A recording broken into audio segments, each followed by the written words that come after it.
Live and alive at 5. It's not 5. It's also not 2, which is when I was planning to go live.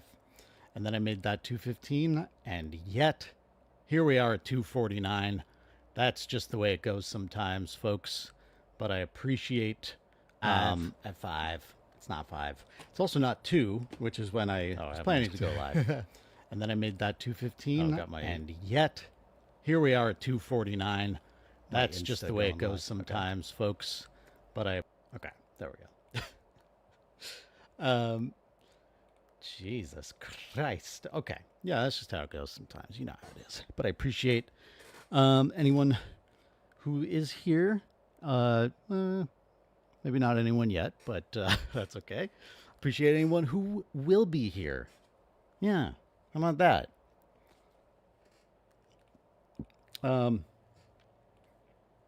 Yeah, it's been quite a day. Well, not a day, quite a couple of weeks, I guess. Um, so let me just get everything set here. Okay, so yeah, I might want to talk a little about the election today, and maybe we'll get into some video stuff. I know that's kind of the thing on Twitch, and then putting commentary stuff back up on YouTube. So I do want to do some of that, and I think we haven't gotten around to that so much on this particular stream of mine. So I'm gonna try to do some of that. Find something good. First thing I want to go over, I was in the middle of this article and I figured let's just do it on stream. We'll read it out and talk about it. From a socialist org called Firebrand. And it's called Why Socialists Don't Vote for Our Enemies. So I, very non-controversial, like just basic shit everyone agrees on. We'll go through it. I think it's pretty compelling so far. Even though I've been kind of just like whatever for most of this election. And I had firmly decided like Biden's not getting my vote. As for Kamala, I was willing to, if she was going to change policy on Israel, even if she like made like a firm promise to do so, then I'd say, okay, you know what? I'll be fair. I'll hold up my end here and fucking cast the vote. She's not going to do that. She certainly hasn't yet. And, while it's not the same for individuals to decide to withhold their votes as it would be for a more organized, organizational decision made by, say, like DSA, if they were, if they separated themselves a little more from the Democratic Party. PSL obviously has their own candidate. So that's, I just wish that we could get it together a little bit as leftists and decide these things as a movement, withhold votes as a movement, because, then we're part of the fucking conversation. Now we're, just randos screaming like I'm not fucking voting for her is like, I don't care. It's fine. Like, but like it, I don't know. We're throwing darts at a woolly mammoth. You know what I mean? Like, let's get together and make some spears. Hope that's not too violent a metaphor, but it's a metaphor. What I would love to see us get a little more organized and just start deciding as a faction hey, we're going to withhold our vote unless you do this. Although I guess, if we, the problem with that is, if we can organize better, then we should just strengthen our own socialist candidates. So, it's a dialectic, if you will. Uh, so we'll see. I like what this article has to say, and it goes through some. Why don't we just read it? I don't know what we're waiting for. Okay, so where's my screen capture? Capture, where is it? There we go. How do you like that? Okay, so, and if some of this is like new to you, if some of this is like, wow, that's a fucking bold statement or whatever, just like hear it out, if you will. Just start to consider these things. You don't have to completely change your mind right away. Hey, Prakish, Ravidas, thank you so much for following. That's awesome. Appreciate it. Welcome to the stream. And again, we're going to go over why socialists don't vote for our enemies. And this is what I wanted to point out. Our enemies, Trump, Kamala, right? Republican, Democrat. It's the whole system. So let's do it. This is by Mark J. August 30th, not too long ago. All right. The upcoming U.S. presidential election is once again provoking arguments from liberals about the lesser evil amid widespread concern about the reactionary right. Revolutionary socialists never support capitalist parties or their candidates, our class enemies, and we reject lesser evilism as a justification for doing so, even when the lesser evil isn't complicit in genocide, which, to be fair, it usually is. If we're going to be honest, but that's the thing about Gaza is like it's not that this is I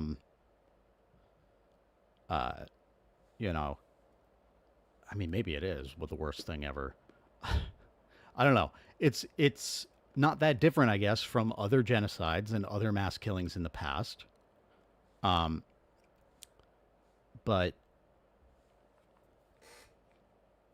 that's the thing is like, well, I'm sorry, my brain doesn't work. It's not that it's that different. It's that we can fucking see it now. And we should be realizing, oh, this is how the system works. This is how we feed the machine. And it's horrendous. And that's why we're fucking Marxists.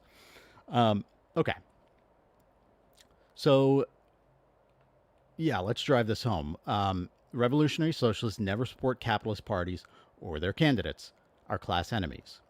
And we reject lesser evilism as a justification for doing so, even when the lesser evil isn't complicit in genocide. Here, we outline the history of this fundamental Marxist principle. And this is an interesting history. Like, I encourage you to look further into this beyond the article. And this is Firebrand, by the way. They're an offshoot of the International Socialist Organization, the ISO. And I guess that org kind of broke up, just dissolved for whatever reason.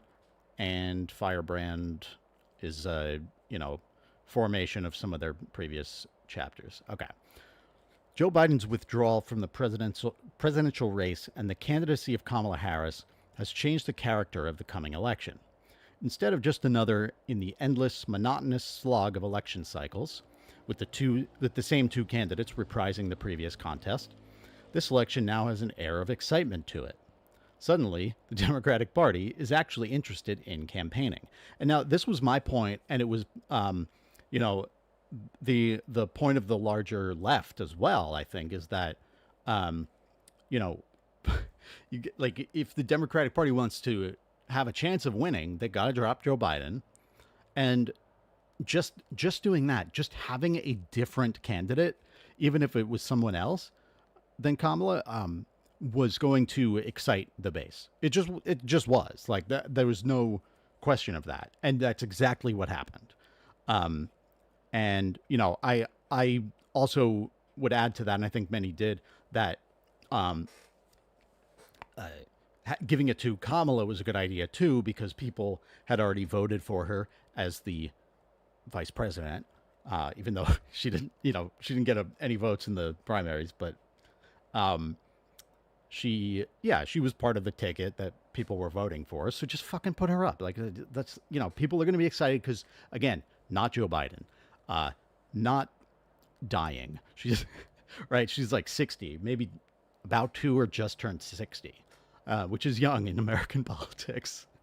Um, but yeah, so that we knew that was going to happen, um, and but now the problem is like they have an upper ceiling because they're refusing to change course on not only Israel but kind of everything.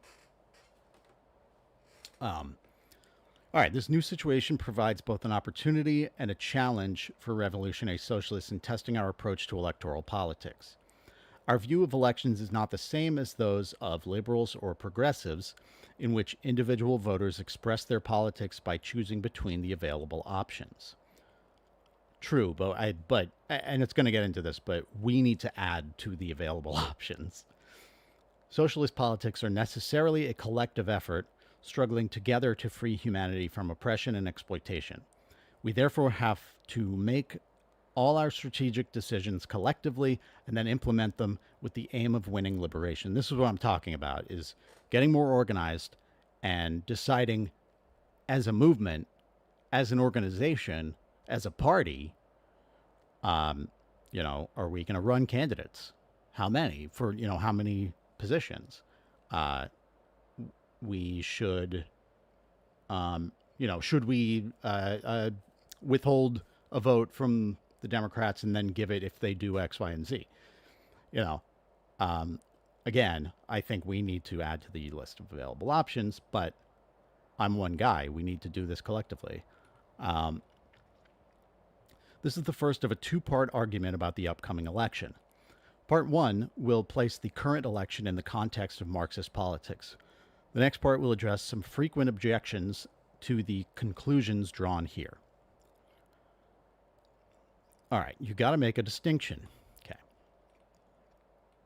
A key component of revolutionary working class politics is consistently supporting the working class in opposition to the capitalist class. We cannot build up one side by giving our support to the other. Fred Hampton once said. Now, if you don't know Fred Hampton and the Black Panther Party, you got to fucking read up on them. They are the hands down the best revolutionary socialist movement we have ever had in the United States. The old Socialist Party was pretty good too, but Black Panthers, man, they did so much. All right, so Fred Hampton said, "But when I leave, you can remember I said, with the last words on my lips, that I am a revolutionary, and you're going to have to keep on saying that. You're going to have to say that I am a proletarian. I am the people. I am not the pig. You've got to make a distinction, and the people are going to have to attack the pig. The people are going to have to stand up against the pig." I love the "I'm the people, I'm not the pig." There's a rap artist named Rebel Diaz did a remix, or he sampled "Which Side Are You On" from the old Union song, and did this awesome like there's a couple of features on it too, like it's so good. And there's one verse, one of the guys ends it with "I am the people, not the pig. I repeat after Fred, so please blow my brains out if I ever forget." It's so good, man. Oh, fucking Hampton. Dude was 21 years old when he died. Here it is. Not long after delivering this speech, Hampton was assassinated in a coordinated effort between the Nixon administration, the Chicago Police Department, and the FBI. A brief thought experiment seems appropriate. Imagine a ballot with three candidates: Fred Hampton of the Black Panther Party, the Chicago Police Department, and the Federal Bureau of Investigation. In this election, it should be a no-brainer for socialists to support and vote for Hampton and the Panthers. But what if there were only two candidates on the ballot? Would socialists endorse the CPD or the FBI? Those two organizations are certainly not the same, and arguments could conceivably be made that one or the other is less harmful. However, they're obviously both part of the repressive apparatus of the capitalist state, and we as socialists have to make a distinction. All right. 1 second. A little dry.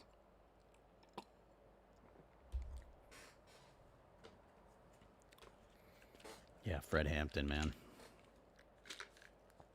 21.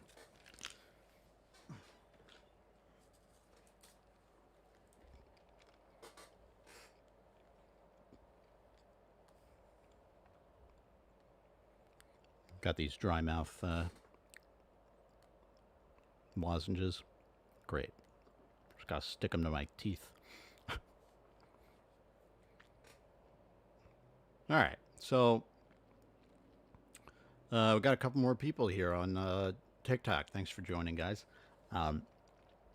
We are currently reading Why Socialists Don't Vote for Our Enemies from Firebrand, which is a socialist organization. Okay. Foundations of a Marxist Approach to Elections. In their 1850 address, so remember 1850 here, because this is like a little outdated, and they do get into like, okay, what did Lenin say about this fucking 75 years later, you know? So yeah, just come along for the ride here. In their 1850 address of the Central Committee to the Communist League, Marx and Engels, writing in the aftermath of the revolutions of 1848, take up the question of political organization and elections, particularly in the context of the rise to power of the German bourgeoisie. Yeah, this is kind of, I believe the like mid 19th century is when you really started to have a German state that was unified as a republic and not a not like scattered kingdoms and shit, you know. Yeah, a lot of modern states are like younger than we realize. Even though the civilizations of Europe are so old, it's very weird.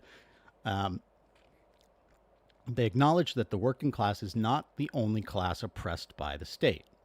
The petty bourgeois and the peasantry are likewise in opposition. So the question of who to run in elections and who, if anyone, to join forces with is an important one. Marx and Engels argue that workers' candidates must be nominated everywhere in opposition to bourgeois democratic candidates. As far as possible, they should be League members, and their election... See, this is why we need a fucking organization that's big enough. PSL. Join PSL.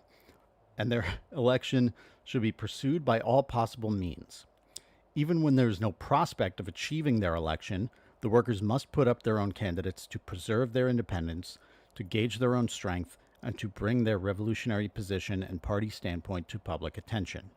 And we do need to do that. You know, I don't think the Green Party is like I don't think of them as a working class party, and I don't think of them as a socialist party. I think that because of that, and yeah, just being unorganized, they don't do a great job of this. So I think PSL is off to a good start. I think, you know, hopefully we can get better at that. The goal of getting workers' candidates elected is certainly there, But this is back to the article now. But the point is that elections can also serve as an opportunity to present socialist politics to broader layers of the working class. This is also why we need socialists running for everything, not just president, and to gauge what kind of support exists for them. You'll notice that Marx and Engels are not concerned here with, quote, splitting the vote by undermining a bourgeois democratic candidate and leaving the door open for something worse. The focus is on building working class politics and organization through elections. Because that's the thing. If we do that, and this bears out in history, if we do this organization, we can beat the capitalist interests regardless. You know, if it's the worst one or not. Just what exactly something worse might look like became clear when Lenin and the Bolsheviks took up these basics decades later. In the 1906 elections to the Duma, that's their, Russian parliament, Russian Marxists had to decide how to address the threat of the violently ultranationalist Tsarist group, the Black Hundreds. The Mensheviks, the Bolsheviks' more moderate Marxist rivals, argued that Marxists should form electoral alliances with liberal groups, specifically the Cadets, a liberal monarchist party, to keep the Hundreds out of the Duma. I'm going to read that again. The Mensheviks argued that Marxists should form electoral alliances with liberal groups, specifically the Cadets, a liberal monarchist party, to keep the Hundreds, that's the far right, that's the far right, out of the Duma. So go ask France how that worked out a couple weeks ago. Go ask Germany how that worked out in 1933. Liberals will betray you. They're going to betray us. And they do, and they are. We know this. This would have entailed supporting cadet candidates and avoiding splitting the vote by fielding candidates in opposition to the cadets. Lenin identified 3 problems with this approach. Firstly, would this alliance have actually reduced the danger of the Black Hundreds? Despite their differing politics, both the Hundreds and the Cadets recognized the authority of the Tsar and the legitimacy of the Tsarist state. And that's a problem because the goals of socialism are not compatible with the Tsarist state, and they're not compatible with the modern neoliberal state. With the Hundreds frequently waging bloody anti-Jewish pogroms, right, so that's the far right doing anti-Jewish pogroms, with either the tacit or explicit approval of the Tsar, it would have been foolish to expect the Cadets to consistently and directly oppose the Hundreds. Right? Because approval of the Tsar. And they respect the authority and legitimacy of the Tsarist state. They recognized it. Making an electoral alliance would have sent the message to the working class that the Cadets could actually be trusted. And they couldn't. And neither could the German Social Democratic Party, and neither did the French fucking center right party, the Macron's party. If you don't know what I'm talking about, by the way, there was an election in France. There was a parliamentary, national election in France recently, and it was close. But there's a new leftist coalition, as well as a center right coalition, and then there's a far right party. So the left coalition got the most votes, but not an overwhelming majority. But an unmistakable plurality. So there's that. So this put Macron in an interesting position where he's the president of France. They have a president and a prime minister in the parliament, and the president names the prime minister. I believe if you have the majority, 50+%, then he probably has to name the prime minister candidate from that winning party.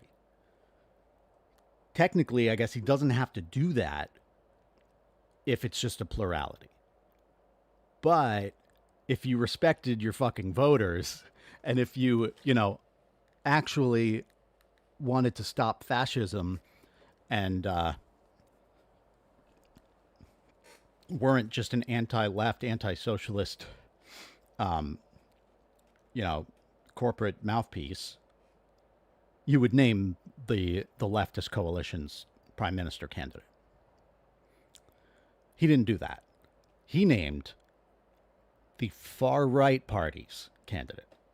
Okay? So not his party, not his coalition that got the second most votes. The far right party, which got way, way fewer votes. Okay? So that's why you can't trust liberals. All right. Would have been misleading the working class movement. Second problem is that this would have effectively surrendered the leadership of the movement to the cadets. The cadets were certainly going to be running their candidates, regardless of what the Marxists did, so avoiding splitting the vote would, in practice, have entailed Marxists standing down and endorsing cadet candidates. Which, it's scary to walk away, but, we got to cut ties at some point.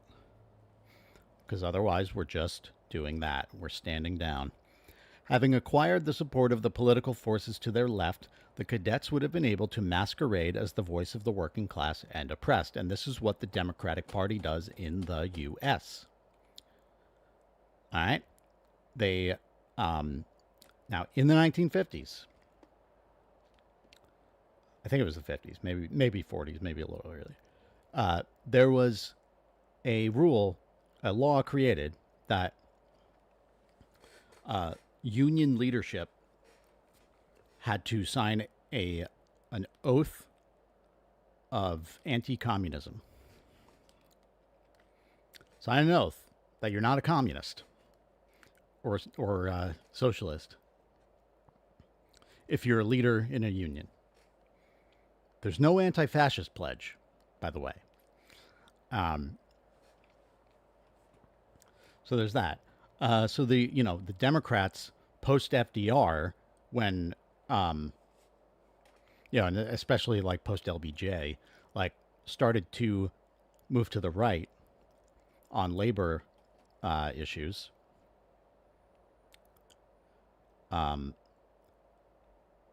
They absorbed the labor movement and continued to absorb popular movements.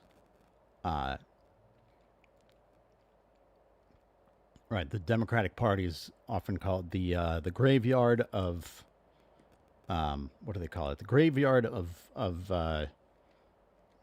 activist movements or radical politics or something. This is what happened with BLM.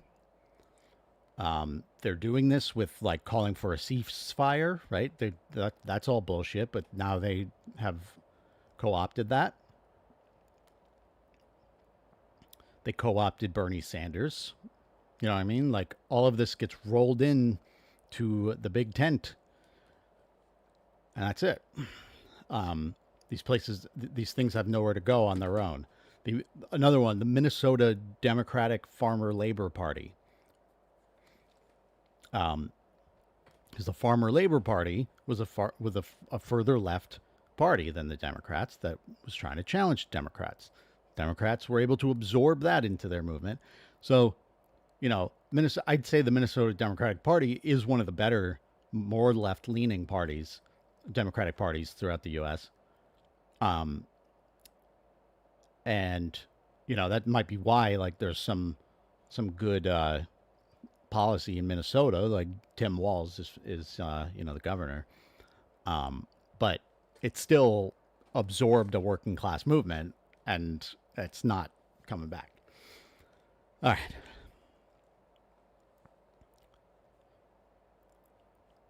Second problem is that would have effectively surrendered leadership. Right. Okay. Um, as Lenin wrote at the time, why should the cadets get to pretend to be Democrats, and this small d Democrats? Rather than taking the opportunity to put forward communist politics, the alliances favored by the Mensheviks would have ceded leadership and political influence to the cadets. And I'll point out, and a lot of people might argue with me and say, like, well, the Soviet Union was bad and it wasn't socialist or whatever. Um, I, I don't think people realize how bad some of these places were before communism, and that these are very, very different places from here.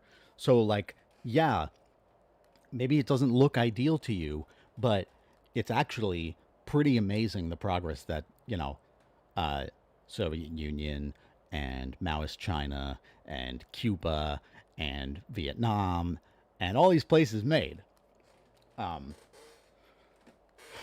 And the U.S. and the West wouldn't have been invading and fighting communism so hard if it wasn't working, if it wasn't doing something, if it didn't have popular support. Okay. The last problem is that placing primary emphasis on the Duma elections as a strategy for opposing the Black Hundreds would itself have been a mistake and misunderstands the role of Parliament. True. Keeping proto-fascists out of office does not mean you have defeated them. Rather, they have to be defeated politically and in the streets by a mass working class movement. Absolutely. So, in was it Liverpool? It was somewhere in the fucking UK, where those riots were happening, those far right riots. In the days after, there were more far right rallies or riots planned, and people opposed to the fascists showed up in such great numbers that it couldn't happen. And something similar happened again, like yesterday or today. Like I can't remember where it was. Maybe Germany, but like that's what you got to do. You got to fucking outnumber them and physically hold them back. Like that's what we've got to do. We need a working class movement to do that, and it's good that we're starting to see signs of it. Build on that. Lesser evilism. U.S. socialist Hal Draper took this approach into the late 20th century in his pamphlet, Who's Going to Be the Lesser Evil in 1968? It's an enduring and decisive argument that deserves to be revisited in its entirety by socialists every election year. Interesting. Open that for later. Draper begins with what he calls the classic case of lesser evilism, the appointment of Hitler to the position of chancellor in 1933 by President Hindenburg, the very person who had defeated him in the election. In this situation, again, this is now, and to be fair, like the Nazi Party did get a lot more votes in that election, in that parliamentary election. But this is roughly the same as what Macron just did, right? Just completely caved to the far right. In this situation, we can see the proof of Lenin's argument regarding the Black Hundreds above. Not only did voting for a lesser evil not stop the rise of fascism, it didn't even slow it down. As Draper famously put it, the people voted for the lesser evil and got both. The U.S. in 1967 was a very different situation than Germany in 1932, of course, but this is exactly the point. Germany was facing a social crisis the existing government had no way to resolve, and the choice in the immediate term was revolution or fascism. These are the highest stakes imaginable, but even here, falling back and voting for a conservative to fight back fascism didn't work. So why, in 2024, when the threat of an immediate fascist takeover of the state is not on the table, would the strategy be any more advisable? Wait a second. Germany was facing a social crisis the existing government had no way to resolve, and the choice in the immediate term was revolution or fascism. Right, okay. I'm not sure what they mean here. The threat of an immediate fascist takeover of the state is not on the table. I mean, it kind of is. It might be. Like,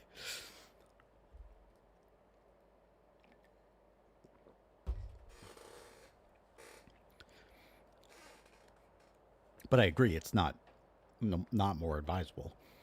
Draper gives the example of the 1964 election, in which people convinced themselves that Lyndon Johnson was the lesser evil as against Goldwater, who was going to do horrible things in Vietnam, like defoliating the jungle. Oh my God. You probably know what I'm going to say. I'm going to come back to this in a second. In reality, the liberal Johnson did exactly that, widely deploying Agent Orange and inflicting devastating damage to public health in Vietnam. The deadly herbicide continued to kill people for decades after the formal end of the war. This is fucking 1 to goddamn 1 with the current election in Gaza. Right? Leftists watching, tell me, have you heard this from liberals? Horrible things in Vietnam. Can do horrible things. They'll say, well, Trump and the Republicans want to flatten Gaza. I'm like, bitch, it's flattened. They did that. So you're uninformed or you're in denial about what's actually fucking happening there. And I'm not impressed by either of those. So, like, you know, if people have this mind about it, even after reading this, fine, vote for Kamala Harris, but don't fucking lie to me. Don't fucking tell me that, oh, but it would be even worse under Trump. It's not, it can't get worse. It is a genocide. The U.S. fully supports it, knowing what's going on, and nothing's going to be done by the fucking Democratic Party. And yeah, Republicans are going to be terrible.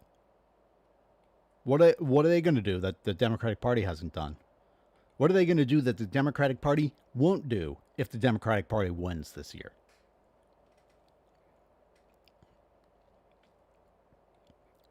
Some of Johnson's former supporters complained that he, quote, actually carried out Goldwater's policy, but this is actually unfair to Goldwater, who never proposed anything on the scale of Johnson's violence.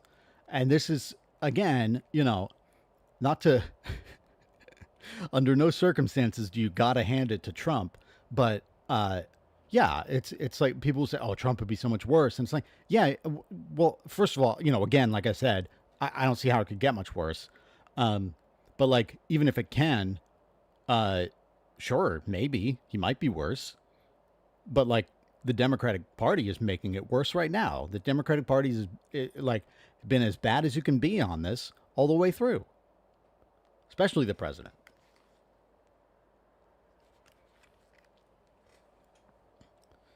And this is, God, all of this is the fucking same, dude.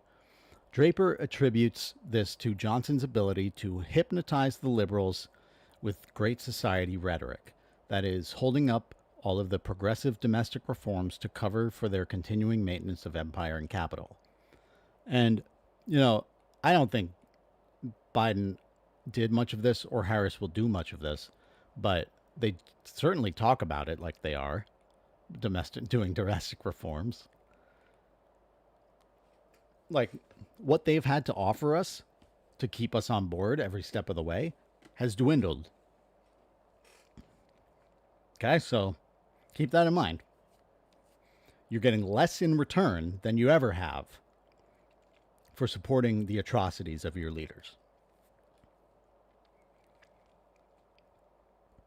This classic liberal maneuver means that liberal supporters come into every election claiming that the fascists are coming and everyone needs to vote for the lesser evil. Democrats therefore know that they have the liberal vote in their back pocket and don't need to do anything to win it. Instead, what they do have to do is appease the forces to their right. And this again goes back to what I said. The Soviet Union was a good thing. The existence of the Soviet Union was ultimately good. Whatever you fucking can say about it. Because the idea, the very concept of a successful socialist revolution scared the fucking shit out of Western neoliberal democracies. Okay? You don't get, I don't think you get like FDR or LBJ, like domestic reforms, without the Soviet Union existing. No fucking way. Look what happened after it dissolved. Clinton, Obama, Biden, fuck off. All right, so okay. Instead, what they do have to do is appease their forces to their right.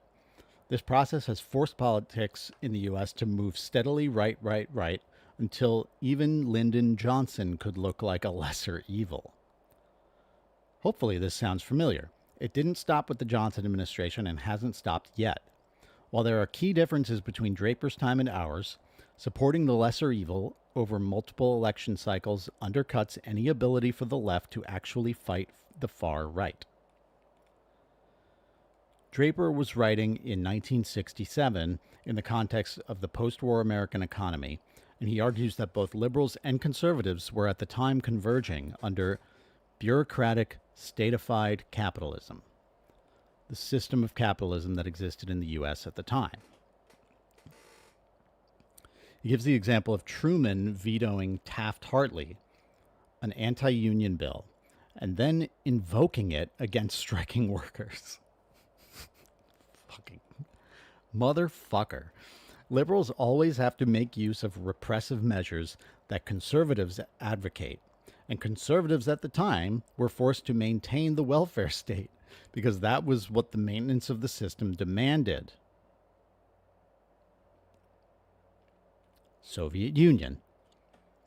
No electoral choice on offer was in any way willing to challenge the established structure of the state.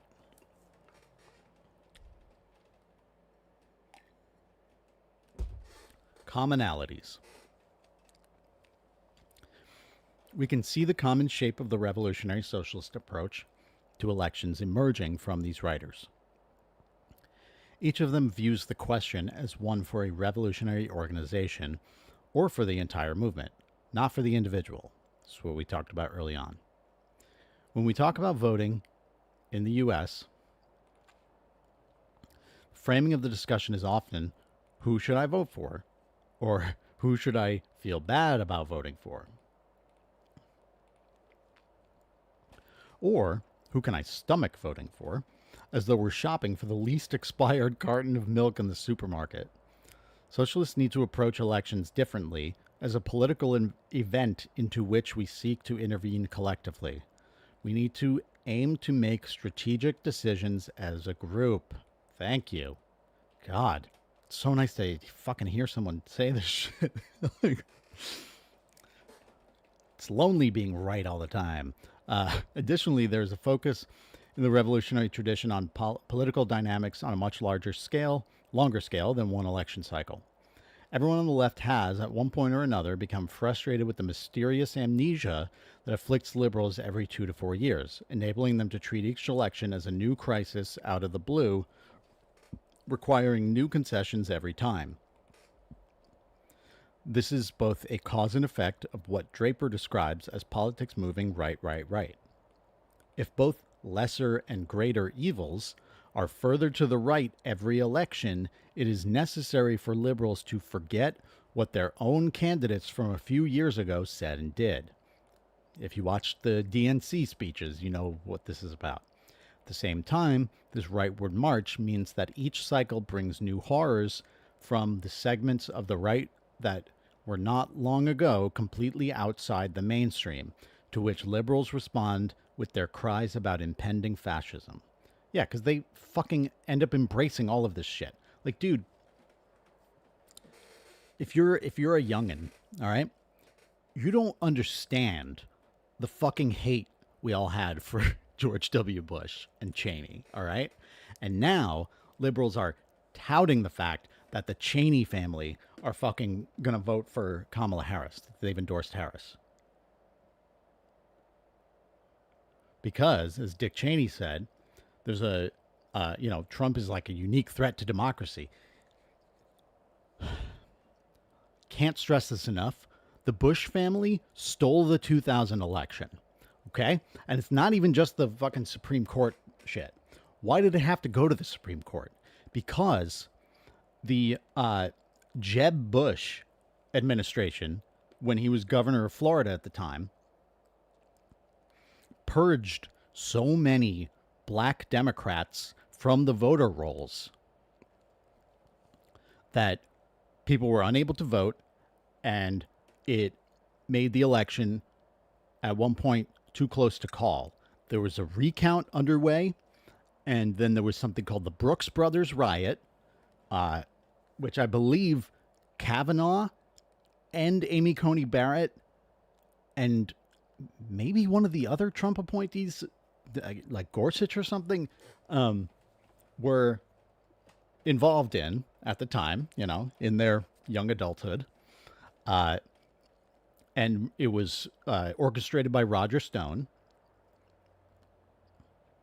There was this Brooks Brothers riot that stopped the recount, and the election, or the Florida results, and therefore the election, was decided by the Supreme Court, which was fairly right-wing at the time. And they decided in favor of Bush. Now, since then, you can go look, and the popular vote is clear in Florida. It went to Gore. And then Gore, like a fucking wet blanket Democrat, through and through, as vice president at the time, oversaw the Senate. What do you call it? The certification of the vote. Sorry. Right. So he oversaw that as president of the Senate, vice president of the U.S., and just let it fucking through. Because what was happening is there was a whole string of Congress people who were sounding the alarm. All right. So they are there at the Senate certification session. These House members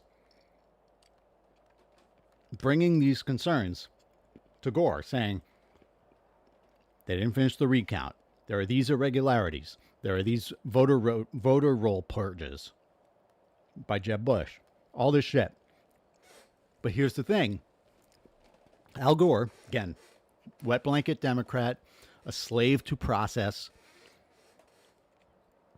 did not entertain any of them, did not do anything to, fight this, because no senator would basically like affirm or attest to one of these complaints, one of these reports by the House members. So you need a senator to like rubber stamp it, or to be like the faculty advisor for your high school club, which is why the Senate is a fucking undemocratic institution that needs to die. Figuratively, the institution needs to go away. All right, so that's what happened. There's a book that you should read called The Best Democracy Money Can Buy by Greg Palast, P-A-L-A-S-T. He did such fucking intricate investigative reporting on what happened in Florida. All right, I told you, the voter rolls. Thousands of black people kicked off of voter rolls for dubious reasons. because they maybe shared a name with like a felon from another state or some fucking bullshit like that. The black population in Florida, as in most of the U.S., tends to vote Democrat. And if you don't think Jeb Bush fucking knew that when he was purging these people from voter rolls, you're crazy. But that's what happened, all right? And then people are going to go, oh, fucking Ralph Nader. Shut up. Shut up. Shut the fuck up. No. All right? Every Democrat since 1992 has run against a Green Party candidate, okay? Clinton won twice. Obama won twice. Biden won. Okay? So fuck off with the Green Party shit.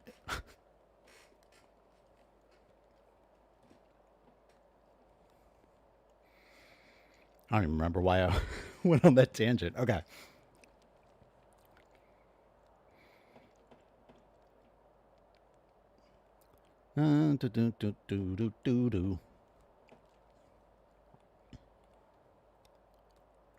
Socialists need to take a longer view so we can understand the political and economic dynamics that shape society and plan our strategy accordingly. After all, Draper would never have been able to formulate his diagnosis of lesser evilism if he limited his observations to one election cycle. That said, socialists should view every election as a political opportunity to put forward our politics and win people to them. The guiding principle is to orient the working class towards confrontation with capitalism. As was the case with and that's what I love about this year is that, especially like the student intifada, like these kids are fucking great, dude. And there's been such a steady progression from, I'd say, the past 20 years, 21, 22 years, from the, early Iraq War protests to Occupy Wall Street to Black Lives Matter 2014 to Black Lives Matter 2020, and now to the pro-Palestine movement and the student intifada. The sophistication and the education has gotten so much better. Like we have improved continuously. And these aren't even the same people, obviously, because we're talking about college students today who were not alive yet when the fucking Iraq War protests started in maybe some of them were born in 2002, 2003, but that's where we're these students, it's their whole lifetimes, and they were babies when this started, and yet because of the political education going on throughout all of it, and this includes like the Bernie Sanders campaigns in 2016 and 2020, the rise of the DSA again, and now PSL. The sophistication has gotten so much better. The fact that they had like media liaisons and just we're so well organized. I am really hoping that they keep the momentum up because kids are getting back to it now that school's back in session. And I want them to fucking tear it down, man. It's so good. It's so good. So we are, even though not everyone in that movement is like, principally anti-capitalist yet. But that's okay. Because necessarily what's happening is we are in confrontation with capitalism. That's my point. As was the case with Lenin versus the cadets, we can never afford to concede political leadership to the capitalist class, or worse, provide them with cover from the left. Minnesota Democratic Farmer Labor Party. And that all, it's the same mechanism with Harris naming Walz as the running mate, right? Because like I think that was supposed to appease like Bernie Sanders supporters, right? But we saw, like, I think a lot of us see through them, and a lot of us know that, like, Tim Walz, first of all, he's going to be the vice president. He's not going to fucking make decisions. But, like, Yeah, no, you can't put a shiny object in front of us and make us forget about the genocide that you're making us fund. The capitalist state and the executive under neoliberalism. I should wear my glasses so I don't,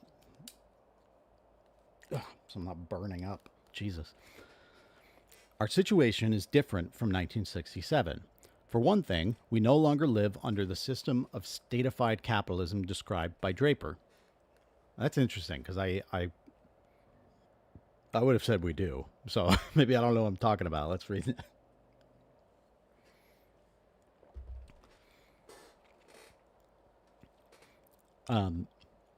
That post-war boom, which constituted the longest period of growth and stability in the history of capitalism. Oh, I see what he's saying. So statified capitalism, meaning like there was a lot more state involvement in kind of boosting the working classes involvement and the benefit we got from the capitalist economy. So that's what he means by statified. Okay. Longest period of stability in the history of capitalism. It was the only time the U.S. had anything like a functioning welfare state due to economic expansion, and an established labor movement doesn't exist anymore. True. The economic crisis of the 1970s led the capitalist class to look for new solutions. And what it arrived at is neoliberalism. Rather than the fairly large form of capitalist state that compels liberals and conservatives alike to act to maintain it, neoliberalism introduced rampant privatization and financialization. Under neoliberalism, the US and other countries began hacking off parts of the state to sell to private enterprise. This is what happened in the former Soviet Union too, and it's why the US forced that to happen in some ways. And that's why you have a degenerate fucking mess of a state in Russia now, because it's just like it's Putin, an illegitimate president, surrounded by a bunch of fucking oligarchs who own all the main resources, furthering control of the market by financial institutions and weakening the ability of the state to intervene economically.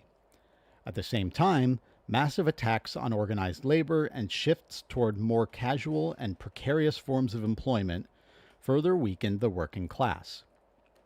Yeah, this especially started under Nixon. And then skyrocketed under Reagan. Ideologically, neoliberalism is usually accompanied by rhetoric about small government and personal responsibility, such as Margaret Thatcher's famous statement, "There's no such thing as society." It's the dumbest fucking shit I've ever fucking heard. God, I hate her. For the day I get to hell, I'm punching her in the face. The idea here is that there isn't any large collectivity, only rational, self-interested individuals and the nuclear family. Everything should be privatized. Oh, this is good. Okay. But if there's no society, what is the function of the state?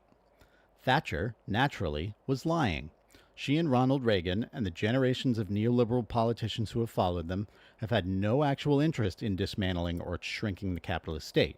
The question is, which pieces they wish to preserve. It's the cops and the military.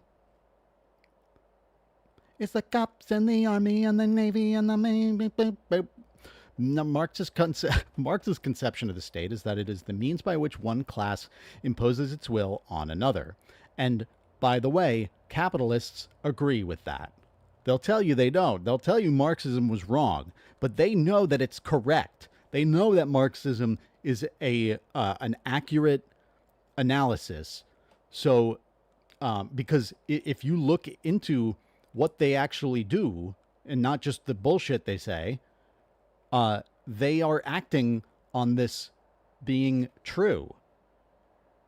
They're just the reverse. They're anti-Marxists. They're inverse Marxists. The capitalist state aims to stabilize and maintain profit extraction in the interests of the capitalist class as a whole. Despite all the privatization of neoliberalism, these repressive functions of the state persist and have indeed expanded. We can't have health care, but the army, the police, public banking institutions, and other state bodies continue to repress the working class and keep the boss's interests secure. Oh, hey. Thanks for joining on TikTok, y'all. We're reading an article called Why Socialists Don't Vote for Our Enemies from Firebrand. It's a socialist organization.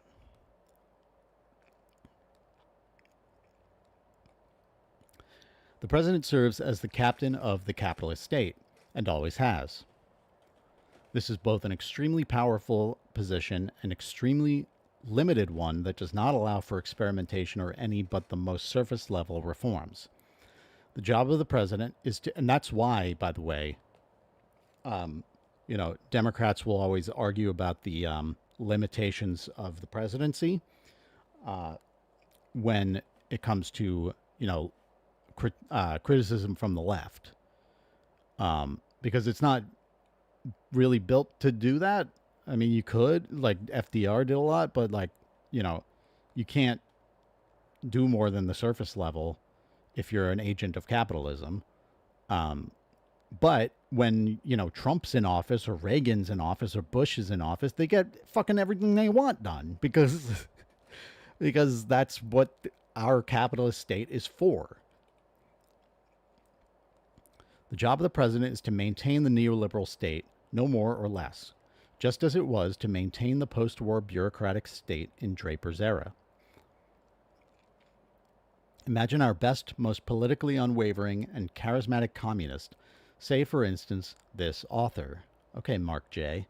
If I were somehow elected to the presidency right now, in the absence of an extremely formidable mass working class movement, I would have the choice to either serve the interests of capital or to be quickly and probably violently removed. Yep.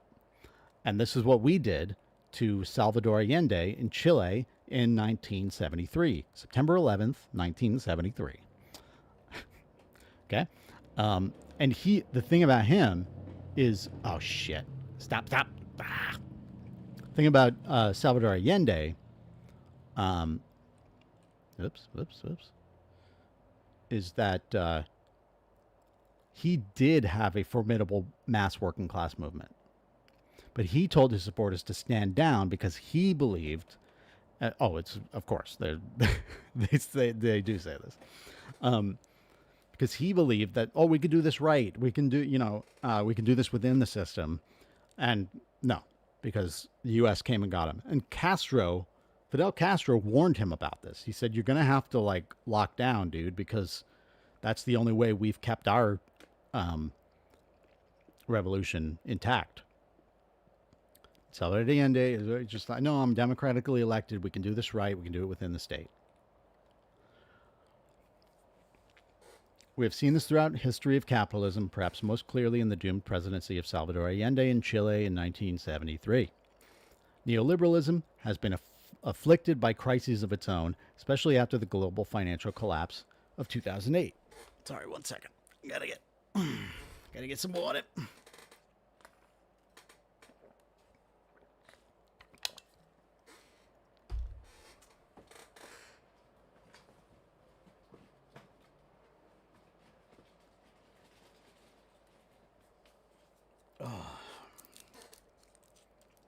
Gotta get a cough drop.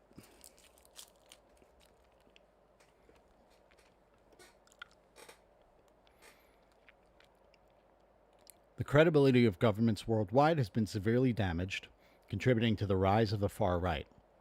The committed parties of neoliberalism, like the Democrats, are at a loss for ways to resolve these crises, and the far right is putting forward its solutions. True. This instability is no reason to fall back to supporting Democrats, however. If we are to make any headway under whatever economic order may supplant neoliberalism, we will need our political independence more than ever. Lesser evilism since Draper. The exploits of Democrats in their steady march right since Draper's essay could fill and have filled books. But to briefly recap, The Clinton administration destroyed such welfare as existed in the U.S. and decisively removed the idea of even basic responsibility toward the poor on the part of the government from official political respectability. These attacks on welfare were met with virtually no pushback from liberal organizations, as might have been expected had Reagan or George H.W. Bush attempted such a move. Clinton also imposed brutal sanctions on Iraq. In defense of this policy, Madeleine Albright famously claimed of the 500,000 Iraqi children who died by starvation, "We think the price is worth it." So if you don't think that the Palestinian death toll is going to get up there, because now we're hearing like it could be or could get as high as 200,000, 400,000, because they are dying by starvation and disease now, not just bombs and guns. She thinks the price was worth it. That fucking demon.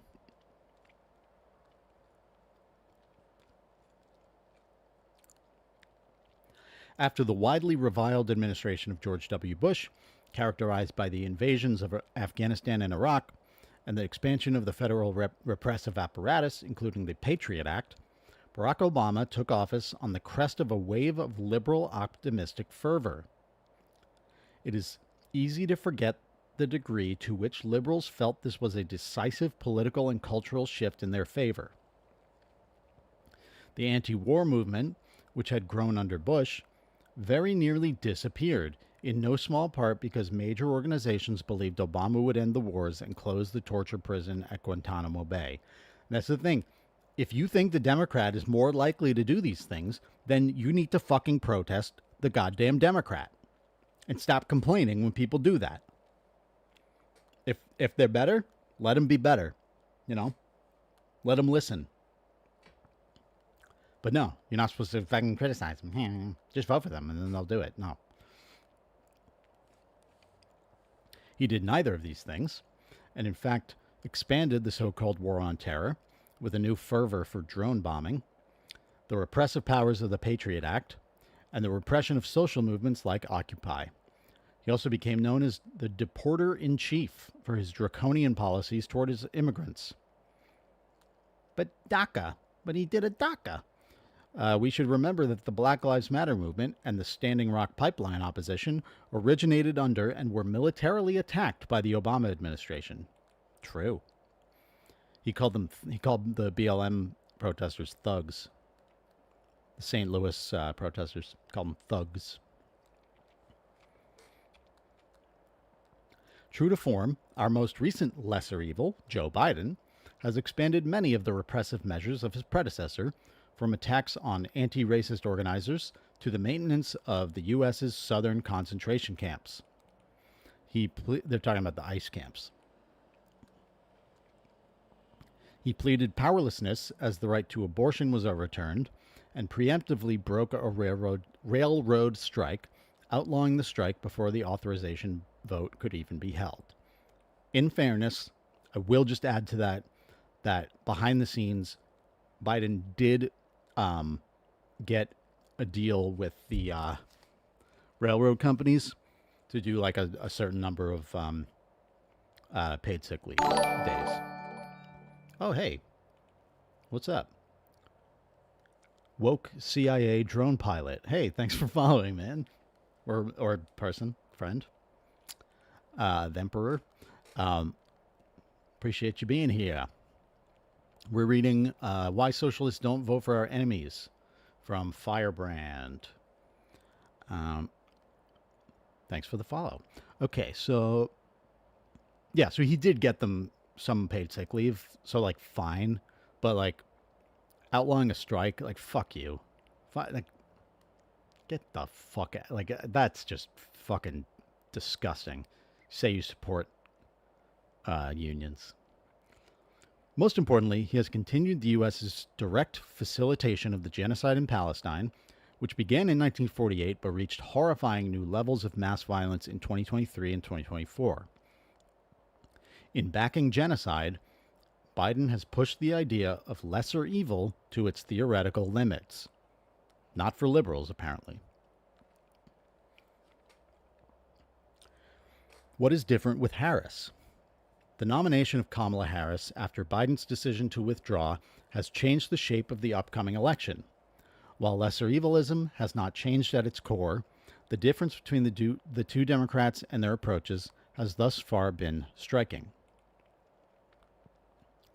Perhaps most importantly for socialists in our work organizing face-to-face during an election year, we can expect much more enthusiasm from the Democratic base.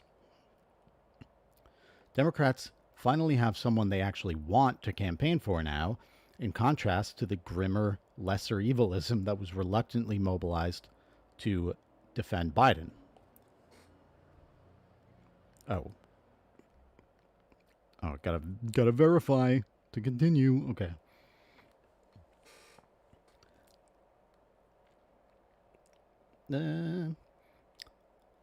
Appallingly, this will require Harris supporters to tacitly accept the genocide in Palestine. Oh, it's not tacit. We should also expect a renewed strength of pseudo anti-oppression arguments to rally votes. The Democrats were already attempting this with various editorials and AstroTurf's social media presences. Hey, Custom Sea Glass, thank you so much. Yeah, woke CIA don't play. How is a fucking genocide a lesser evil? Right. It's like there is no limit to this, and that's why they say here that it's is pushing the idea to its theoretical limits. I don't think there is one, because that's what liberalism is going to do. It's always going to say and preach that the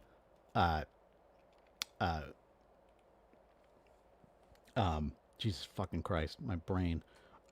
It's going to say that the Liberal Party is the center, is the moderate, sensible area, no matter how far right everything goes.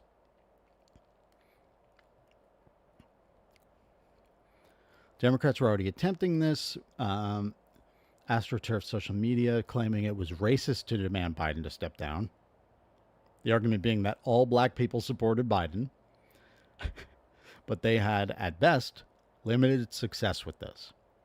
Having lucked into a candidate who was... This is a little bit...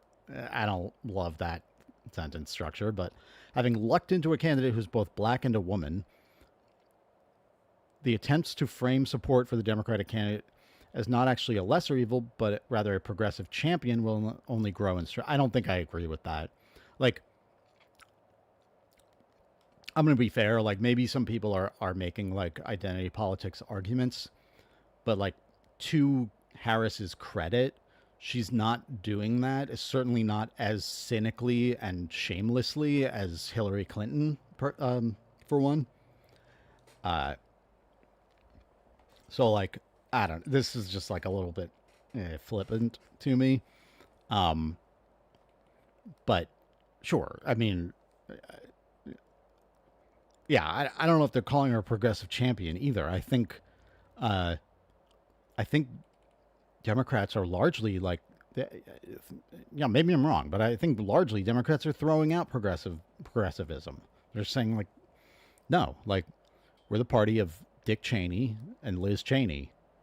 This is how it is, right? We're going to have the most lethal fighting force in the world. Already do, so I don't know what she's going to do there. Most lethal fighting force in the world, and chant USA at the fucking DNC. So I don't love that sentence, but that's okay. We must also, however, be prepared to oppose racist and sexist attacks on Harris from the right. Okay, so yeah. The worst reactionaries will attempt to mobilize on this basis and will no doubt see her nomination as an avenue for projecting their politics. Yeah, this is to be accepted under no circumstances. As much as we resolutely oppose Harris and the Democrats on principle, socialists have to fight racism and sexism everywhere it occurs. Yep. The campaign for Harris will capitalize on people's sense of relief at being rid of Biden. Now, again, we talked about this early on. The left was right about this. That alone gave a huge boost. The political impact of this is not to be underestimated. Despite nearly the entire Democratic apparatus supporting him well into the campaign, and Harris being the sitting vice president, the campaign appears to be revitalized from its moribund near acceptance of defeat only a couple of months ago. The weirdo GOP goblins who have moved from the darker fringes of the internet to the center of the Republican Party. Oh yeah, I wanted to say something about this earlier because it's not. It's also in media. Like I don't. This is another thing. I feel like I'm becoming old, but 20 years ago, Laura Ingraham, who is now on Fox News, she's a staple Fox News anchor. She was a talk radio person who was like so fringe. Like she was fucking nuts. Yeah, like just no one would touch that shit. And now she's just like a normal Fox News. Like it's insane. They appear to have no clear idea of how to deal with the Harris candidacy. They will probably get their shit together eventually, but for the time being, this has led to a very confident Democratic campaign. True. Yeah, I think right. The article said earlier that the Democrats suddenly seem interested in campaigning, and I agree. Like, I think we forget, not to defend the Democratic Party in any way, really, but like we forget just how bad the sort of like Hillary Clinton, Joe Biden era of the Democratic Party is, at just being, just inaction and just disdain for the public. So it's like, yeah, maybe we're back to they're at least trying to win, Lastly, Democrats will use Harris's record as a prosecutor as a selling point. It fits perfectly within the established Democratic messaging about how Donald Trump is a convict and the law and order shit that they've been on recently. For fucking 30 years, really. We have already seen her hammer a law and order narrative, there we go, in her remarks at the Democratic National Convention, establishing Trump as a criminal and Harris as the law. Tellingly, Harris makes use of this narrative to argue that she will be even tougher on border security than Trump. On the other hand, we should also expect the student intifada to be targets of this security mindedness, along with any other oppositional left-wing movement. Yeah, this is so threatening to the status quo order that they are giving up on. Joe Biden campaigning from his basement was fun. Yeah, it was awesome. Wait, I can't see this chat for some reason. Carter Sheiks and Joshua Brown were talking. I'm sorry, I missed those messages. I don't know. That's annoying. Put it here, maybe. Just go a little smaller with this. Pro-socialist, Carter. Oh yeah, it's probably YouTube. True. Welcome YouTube folks. But yeah, pro-socialist and Joe Biden campaigning from his basement. Love it.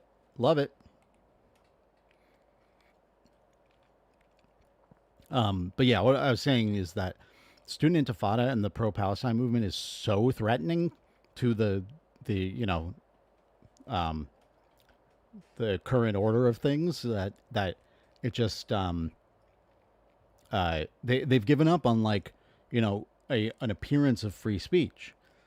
Now we're seeing just flat out brutality, like just brute force used against dissent.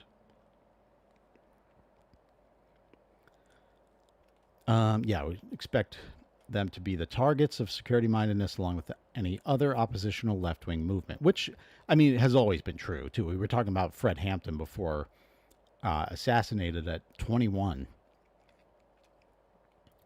The socialist approach to the Harris campaign. We're almost done with this. Thanks for sticking around, if you have. So, does the candidacy of Kamala Harris present socialists with a situation in which we need to abandon our longstanding opposition to both parties of capital? In short, no. We have a very different political terrain in front of us than we did recently. But the renewed enthusiasm for the party of union busting, repression of protest, and genocide does not mean we should change our political orientation. Unlike those political currents that would see such a shift toward the Democrats as a call to turn to the right to gather easy supporters, we should see it as a confirmation of the importance of maintaining our political independence and only ever granting political support to the opponents of capitalism. I think it's time, guys. Like, we gotta vote. We gotta vote for socialists.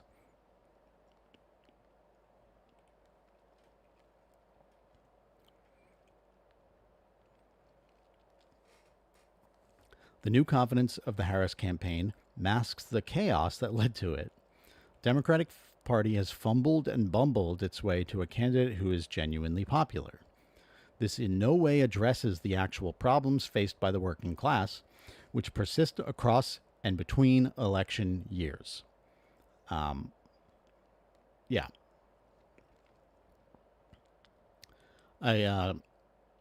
This guy, Doug Green, he's an author and socialist. I'm on a podcast with him called the Left Opposition Podcast, among others. And he always says something that's good to keep in mind, that when it comes to the Democratic Party, their losses are not our losses, and their victories are not our victories. It's important to keep that in mind.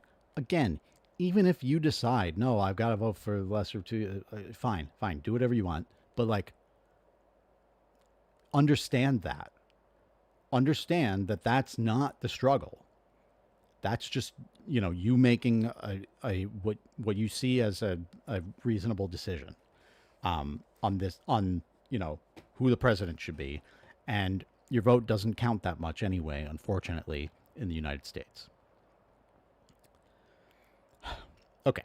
We should keep in mind that for a lot of our audience, this is going to be a difficult concept to grasp. It was difficult for me. It took me a long time to get here, let alone act on, especially with the left as historically weak as it is. People aren't seeing convincing socialist candidates being put forward or any socialist organizations capable of doing that. Again, PSL is doing it, but they're not big enough. They're not, powerful enough. So join PSL. Party for Socialism and Liberation, if you don't know. So it's our job to continue to build these organizations that I got to stop getting ahead of the article, so that we can begin to act in the electoral sphere and pose a reasonable alternative one day in the future.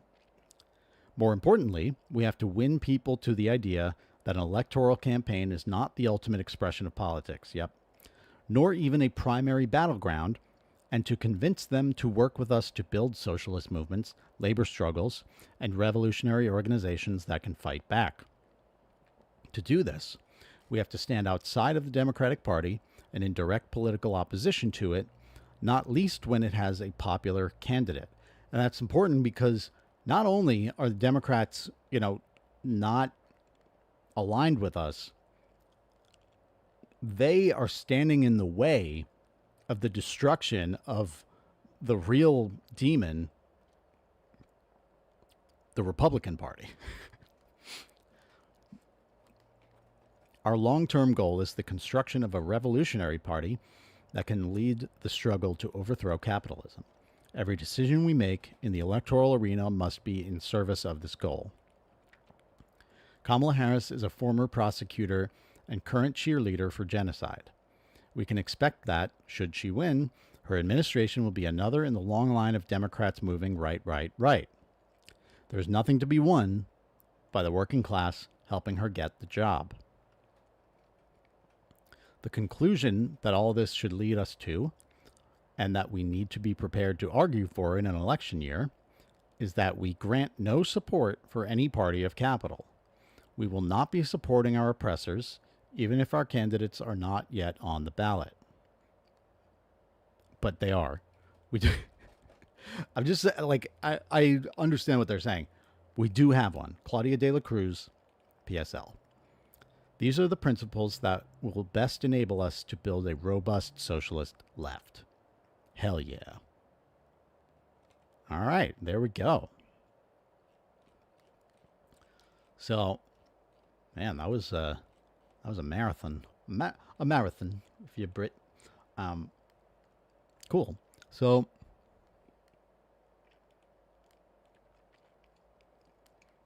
I am just going to need a short break. So let's do this.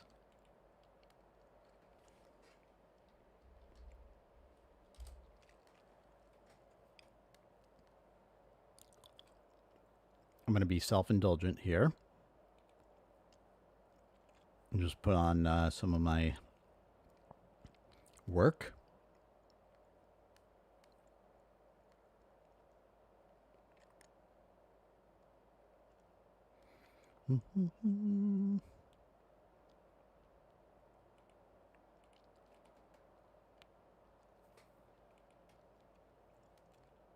There's just one video.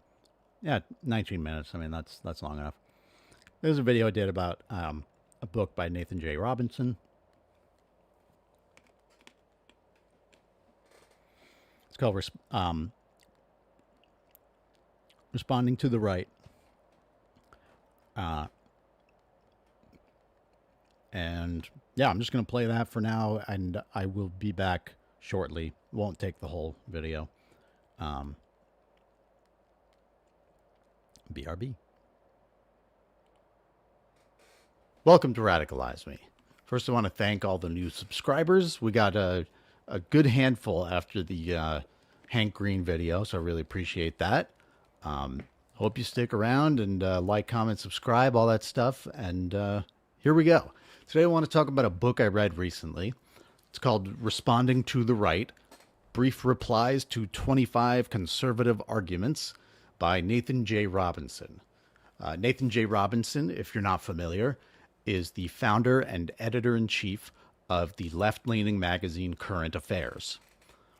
He identifies as a socialist, although he's often not considered as radical as, say, Marxist-Leninists. And he and I do disagree on some things, but I do think we're mostly on the same side, and it's important to read a variety of ideas, especially within socialism and leftist thought.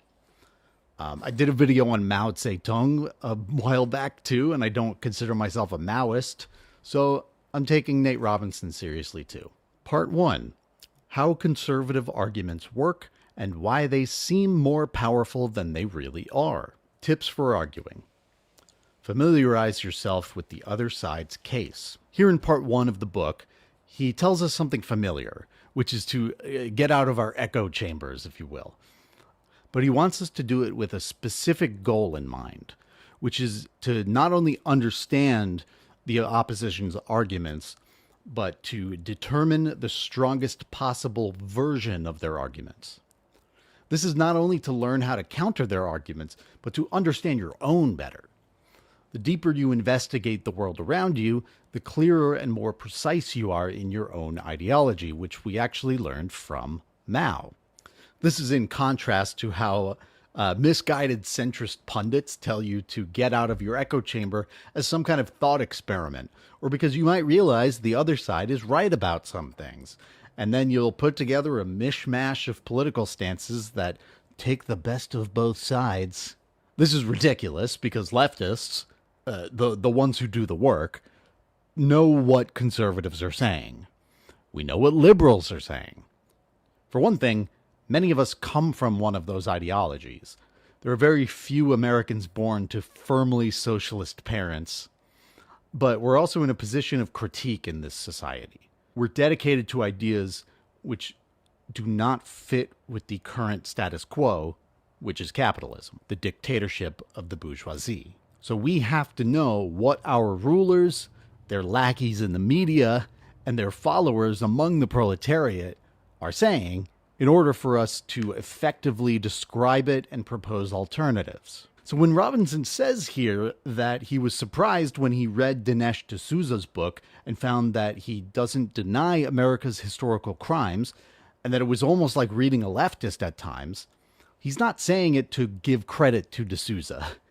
Under no circumstances do you gotta hand it to D'Souza. He points out that D'Souza did not write what he did to critique America. He did it to draw the conclusion that it was actually liberals throughout history who enacted and enabled these horrors. If Robinson was a grifter, he might have said the same things about D'Souza, but then said, I gave his argument a chance and he has some good reasons to blame liberals. This is why I left the left, etc. But no, Robinson is genuine in his politics, and he takes the opportunity to point out the grift of right-wingers like D'Souza and explain the need to take his arguments seriously enough to debunk them effectively. Another thing he points out in this early section is that stories matter as much as empirical correctness. Conservatives, like many people to be honest, often, intentionally or not, misinterpret, misapply, and cherry-pick statistics, and it's important to counter this with proper study. But stories are just as important as to why people hold the beliefs they do. Part 2. Brief replies to 25 conservative arguments. The Nazis were socialists. One important example of his point about stories comes from the 11th argument. Okay, we're back. Yeah, we don't have to finish that right now.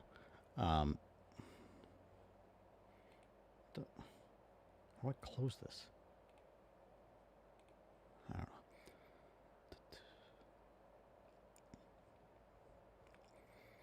Yeah, I want to look at the comments.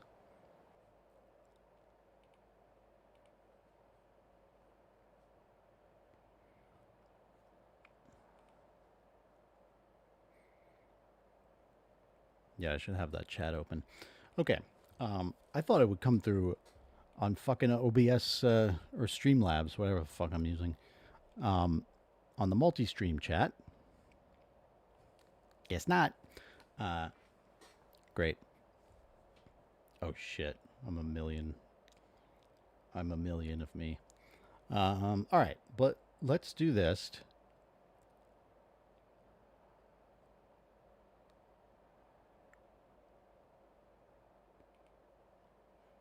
We're going to go back to YouTube. I'm dead. Okay.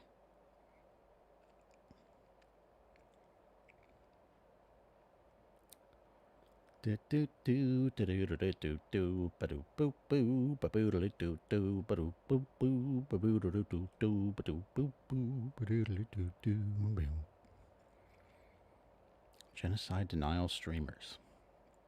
That's a long one.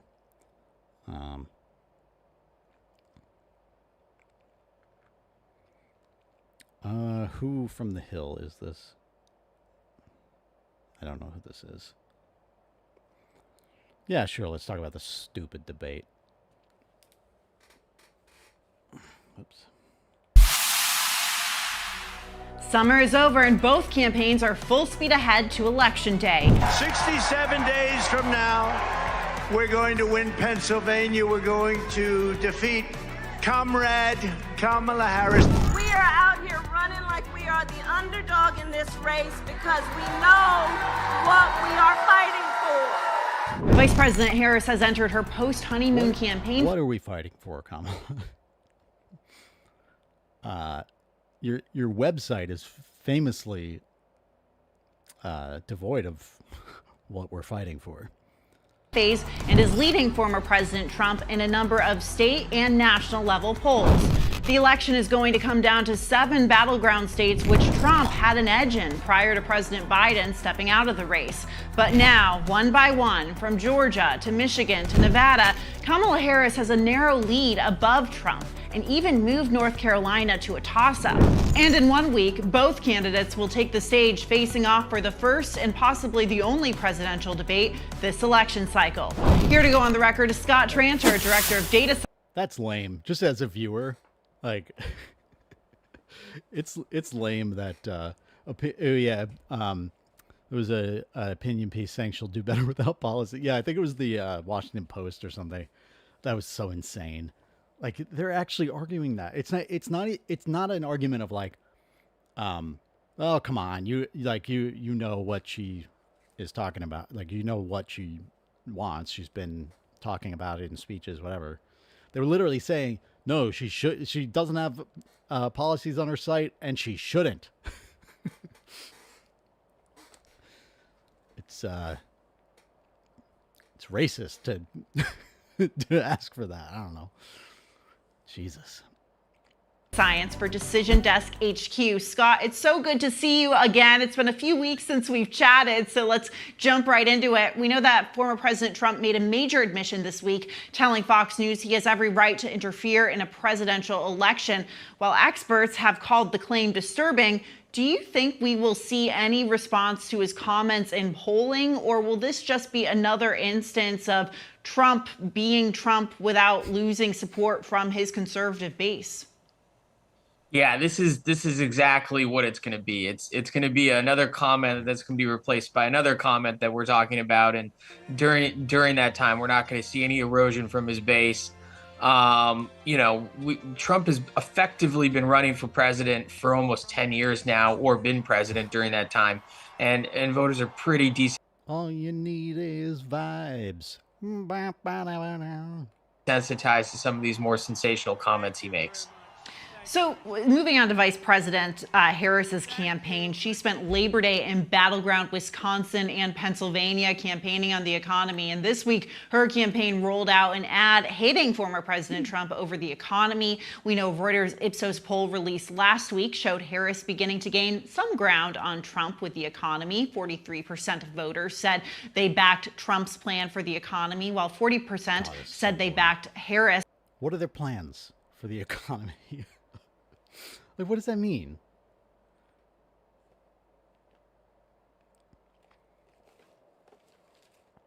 Like, Trump's going to cut taxes for the rich. Kamala might cut taxes for the rich. Might raise them a tiny bit. It's just going to be the same fucking shit as always.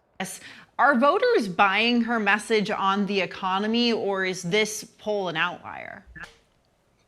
No, we're seeing similar things with in regards to what voters think about her economic policies. She is at a slight disadvantage, not as much as Joe Biden was, but she is still behind Donald Trump in the eyes of voters in terms of who's best to handle the economy. She's only been running for about 6 weeks now, but we have a decent body of polls to work from. It's some time to close that gap, but this is certainly solidified in voters' minds. Yeah, it's interesting because we know that Republicans tend to lead on the issue of the economy, so something to look out for ahead of November. Which is so funny because, again, we just read that article that was talking about, the whole like Reagan era and all that shit. Where Republicans, took apart the fucking economy that worked for the working class a little bit at least. Harris said she's going to give $25,000 to first-time home buyers, which is fine, but but the thing is that's going to be like means tested to oblivion, and to get rid of building regulations, they were saying that at the DNC too. That's a Republican argument. That's a conservative fucking solution to the housing crisis, is to cut regulations so that builders build more, and I guess build more cheaply. Which, fuck off. No, they're not. They're not. No, like they're not gonna build more if they think that they can't like profit more. And they're not going to build affordable housing because you get rid of regulations. And if they do, it's just going to be fucking like dangerous buildings to live in. Fucking regulations exist for a reason. It's just insane. So like I said before, we know that Harris spent her time in Pennsylvania over the weekend, teaming up with President Biden, her boss, campaigning with union workers. The vice president made it clear that she needs their support to win the state. But we know that Trump has also been courting labor unions. Trump has been able to appeal. By the way, both parties, she just said Trump too, both parties are full of shit when it comes to supporting unions. Certainly the Republican Party more so, but like the Democrats are not that good on this. Biden is the best on unions we've had in a while, and that's saying something about how low the fucking bar is. But he has a pretty good head of the NLRB, is this Khan woman. But I was just reading something that like Harris is not going to keep her. Like, let's see if I can find it.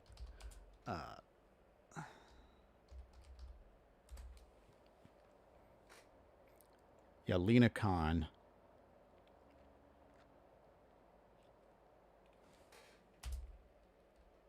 Kamala Harris.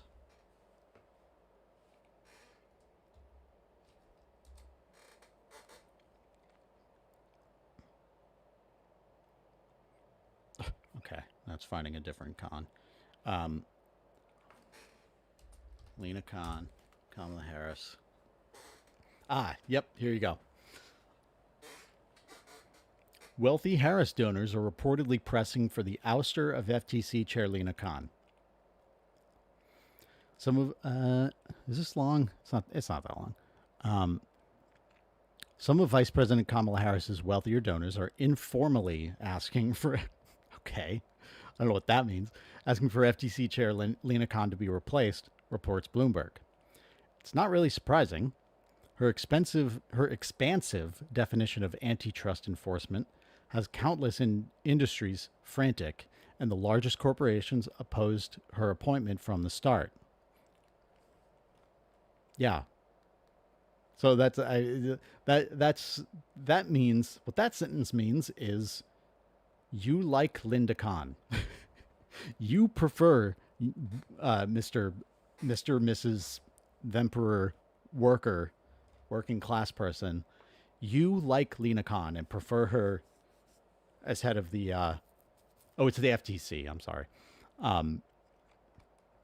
But it it stands as antitrust enforcement. You want her there rather than a worse alternative. If we're talking lesser evil terms, like again, but Khan's FTC, which has opposed mergers that would have been waved through by previous FTC chairs, has seen mixed success. So she does her fucking job. That's what they're saying there. But her nomination by President Biden in 2021 was clearly a challenge to longstanding doctrines that allowed megacorporations, including big tech, to consolidate power. She went so far as to call them mob bosses in a recent interview with TechCrunch. That is awesome. The donor pressure may be misplaced, considering that Khan's term ends later this month. Will she remain in place until the next agency chief is appointed? While she will remain in place until the next agency chief is appointed, chances are this will extend her term by months, not years. And Kamala Harris could ask her to stay. She could appoint someone who's similar, Meanwhile, the donors reportedly also expressed a dislike of SEC Chairman Gary Gensler. I don't know as much about him, whose term ends in June 2026. And I can't imagine they're happy with the NLRB, but let's go back to the video. To union workers in the past, particularly in 2016. But Scott, where does his support stand with the group now? Look, he got a big get. He got the Teamsters to speak at the RNC. We know he has broad cross section of blue collar appeal. You, Sean O'Brien. You can kind of see that with some of these unions. obviously endorsing Harris, but acknowledging privately and sometimes publicly that there's a significant chunk of their base is going to vote for Donald Trump. This is interesting. We haven't seen a Republican battle another Democrat for the labor union base. I don't know, 100 years. How is this a person? How is this a person? Look at this man. The labor union base. I don't know, 100 years. This is certainly a change in the makeup for Republicans, and Donald Trump is going to get a significant portion of those voters, and they're going to be in places like Michigan, Wisconsin, Pennsylvania, where the union vote is going to be decisive to whoever wins. Yeah, 3 of the biggest swing states this cycle. You want to move from the blue. Wow, it sounds like Kamala Harris should do whatever she can to win those fucking states. Wonder what other issue is important to those swing states, like Michigan. Wall to the Sun Belt. New polling from Emerson College shows the Sun Belt states are up for grabs. Harris has tightened the gap with that Trump had built when President Biden was still in the race. The latest polling from Emerson College shows Vice President Harris is holding a narrow lead in Nevada and Georgia now. The Peach State, Georgia, seemed to be out of reach for Democrats this election cycle when Biden was at the top of the ticket. So with Harris at the top of the ticket, Scott, what do you think is behind the new momentum? Well, I think it's 2 things. One is she is appealing a little bit more to the African American vote than Joe Biden was. It's slight, but it's in the crosstabs. And 2 is she's the new fresh candidate. As you know, Joe Biden surprised a lot of people, including me, squeaking out a victory in 2020 in Georgia. So we know there are enough Democratic voters in Georgia for a Democrat to win, and it's up to Harris to activate them. So that's why I think we're seeing it be competitive both in Nevada and Georgia. Staying with the Sun Belt, another recent state that is now up for play is North Carolina, which we know Trump won in 2016 and 2020. The Cook Political Report now has the state as a toss-up. So if Harris is able to flip North Carolina, that would be a major blow, obviously, to Trump and Republicans. So, Scott, if you factor a blue win in the state of North Carolina for Harris, how much of an impact would it have on the Electoral College? And would she need what other major states would she need to claim victory? I know that Pennsylvania seems to be an essential one. Yeah, no, if she's able to take North Carolina, which is a flip for her from what Trump won in 2020, it really opens the map up.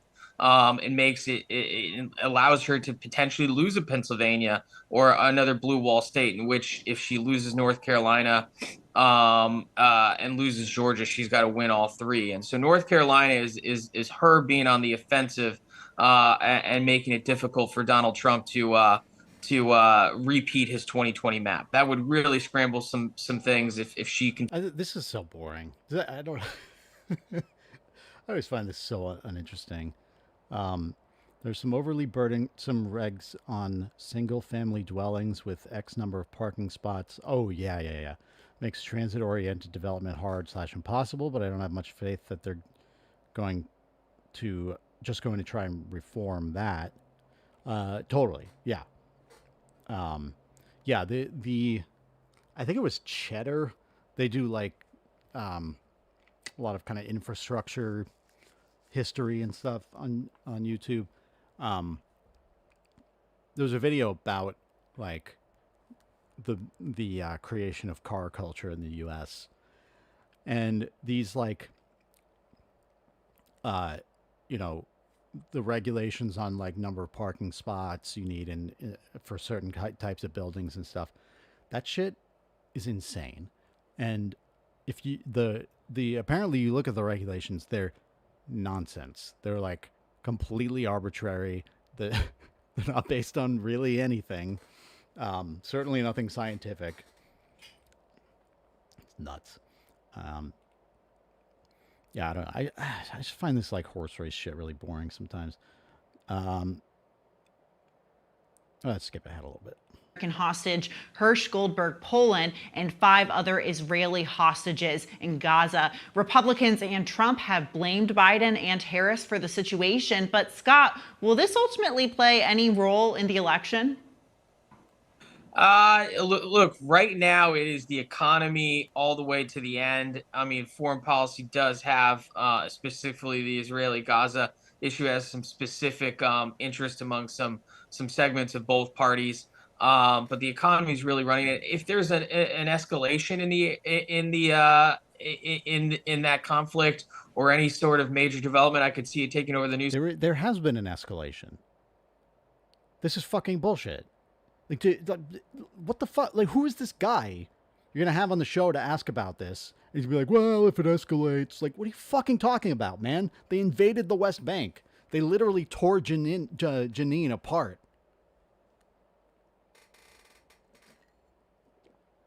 Americans are in such fucking denial about this shit. It's insane. Yeah, exactly. Woke CIA drone pilot. Cycle, but by and large, it's the economy and immigration. This has certainly been this Israeli. Great. It's the economy and immigration. So it's the economy that both parties are going to fucking screw us on, and it's immigration that is a manufactured crisis that doesn't exist. That the Republicans have been crying wolf about, and the sky is falling for fucking years now. And now the Democrats have just given in to the Republican framing on the issue and are promising mostly the same shit. So great. That's what the election's based on. Not real fucking suffering and pain and that Americans by and large don't want to contribute to, but are forced to. Israel-Palestine conflict has certainly been part of the polls and part. Yep, stonk's got to go up. Line go up. Part of the That's issue matrix for President Biden and Trump earlier in the year, but we've kind of really seen it die off. Absolutely. We'll keep an eye on that issue and, whether it impacts the polls. Certainly negotiations are ongoing. So I want to move to a new ABC News Ipsos poll released last week that shows the gender gap. I'm so tired of this shit. You're a fucking reporter. Like, gather some fucking information. This is not hard to find. That Bibi Netanyahu is not interested in actually making a fucking deal. There is no negotiation. It's Bibi Netanyahu committing a genocide, making dishonest, disingenuous fucking offers that, that Hamas has given plenty of concessions, to be quite honest. And, Bibi will add shit at the last minute. And, it's always like, well, but the IDF is going to have to patrol Gaza, and like, you can't have your own state. You can't have an army, blah, blah, blah, blah. And that's why this fucking conflict never stops. And then Bibi Netanyahu fucking kills the lead negotiator in the fucking talks. So no, lady. Fucking negotiations are not ongoing. The negotiations are dead. And the U.S. doesn't care. It's all a fucking smokescreen. It's insane. It's fucking insane. The Hill is independent media. I think they're funded by some billionaire. He's probably a Zionist. Like, whatever. God, I hate this shit. Gap continuing to widen. Harris currently leads Trump by 13 points among women. And this, I don't give a shit. Like, enough of that. Okay. So yeah, and you can. I'm going to wrap it up for today. But you can find us on YouTube. It's at Radicalize Me. So you can actually find us that way. Now, I think you can either just search at Radicalize Me, or you can go to youtube.com/radicalize me. I've got like the stream plays on YouTube. I've got all the old streams, and I'm going to start putting some segments up. Like I'll probably put up an edited video of, he's a Zionist. Yeah, of course. I realized that as I was saying it. I was like, of course it is.